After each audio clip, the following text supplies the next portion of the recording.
Okay, so hopefully this is popping up here. I really hope you can see that and then it doesn't get hidden here. But if you can see this calculator, I'm going to practice just putting this in the calculator as a refresher. We want to go to a new document and then we want to add a list and spreadsheet there. So we want to go up to the very top there and we want to title that the X column. And then we move down and we fire in all our X data. So 0, 2, 4, 6, 8, 10, 2, 4, 6, 8. Who do we appreciate? Math. Go. Okay, sorry. I hope you're enjoying your videos. All right, here we go. Now I got to make sure that I'm at the top here. So 0 pairs up with 0 in this case. And then I'm just firing in my data.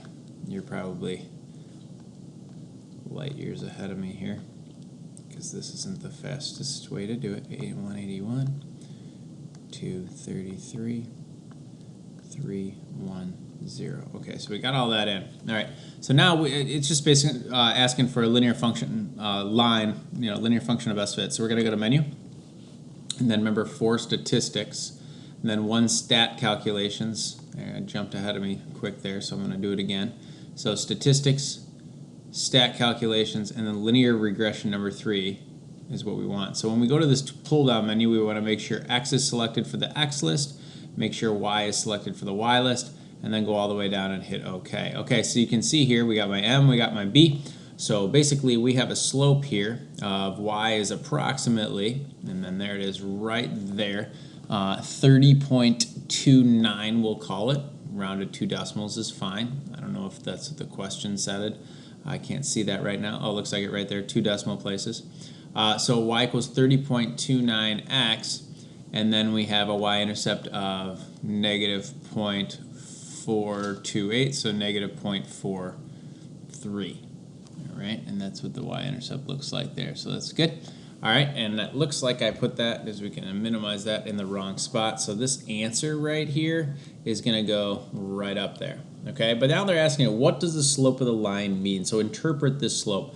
Please remember that every slope is over 1 when we do it on the calculator like that. So basically this is rise over run. So remember, the rise is the y value. So we're rising this and we're running this. Well, every time the denominator is 1, we can start by saying for every 1 gallon of gas. So and I'm going to kind of ad lib here, for every 1 gallon of gas, what's happening? So for every 1 gallon of gas, well, we drive a distance of travel approximately 30.29 miles.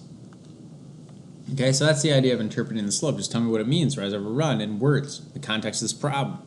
All right, so using your line of best fit, predict the amount of gas necessary to drive 600 miles. So be very careful here. Did this entirely intentionally for you on this one, so you don't go through the motions of just plugging stuff in. This is a y value given to you, okay? So using this, I'm going to go to my graph. So now I'm going to go to doc, and I'm going to insert a graph here. And remember, if we hit up, we will see that right there. And then if we hit enter, we will see the line. Well, this looks like almost a vertical line here. So I'm going to adjust my window. I'm going to go to menu, for window, and I'm just going to go to my window settings here. Well, if we look at our table, the smallest x gets is 0. So I'm going to type in a 0. That works for me.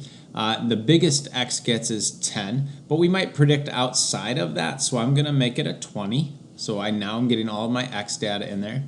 And then the y min we can see here is 0, so that's fine. We're not going to go below that.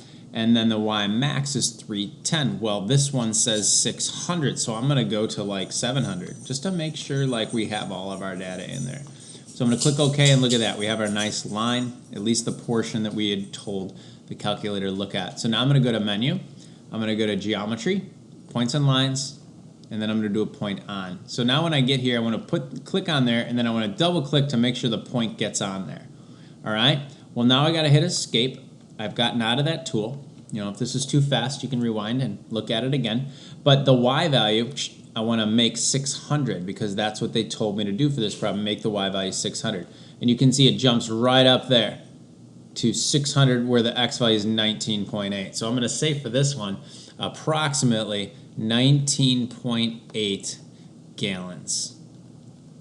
Awesome, huh? And then how about 14 gallons? Next question is saying, what if I give you 14 gallons? How far will you travel? Well, now we can just double click on the x value. We can type in 14, hit enter, and look at that. It tells us 425. So that would be approximately 424 miles. Give it an x, calculate a y, give it a y, calculate an x.